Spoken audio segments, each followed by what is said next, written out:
For today's video, maglalaro nga tayo ng artist-artisan. Huy! Alam niyo ba mga mare, meron ako nakitang pantanggal ng stress. Ayan, kung stress na stress ka, pwede mong gawin to. Mura lang to mga mare, kahit hindi ka marunong mag-paint, hindi ka marunong mag-drawing. Pwede mong gawin. Pwede ka ring umorder nitong stand para feel na feel mo yung pag-paint, di ba? 20 by 20 pala ang size nitong canvas natin at meron na siyang wooden frame. Meron na rin siyang acrylic paint na may numbers, kaya madali mo na lang siyang i-apply. Meron na rin siyang free na 2 brushes and meron siyang hook up. After mo siya nagawa, pwede mo na siyang isabi. Ayan, pwede mo siyang pang-display sa bahay nyo. Ayan, para aesthetic na aesthetic at pakita mo yung iyong gawa.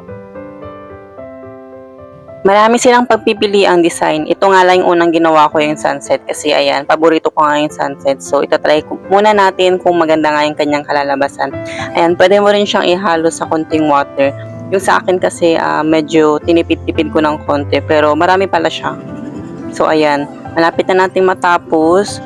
Inuna ko muna yung mga maliliit dahil medyo mahirap siyang lagyan. Medyo nakalat ko nga sa may bandang baba pero para sa akin okay na to kasi hindi naman ako nagpipaint talaga. So parang gandang-ganda na ako sa gawa ko, tsahan.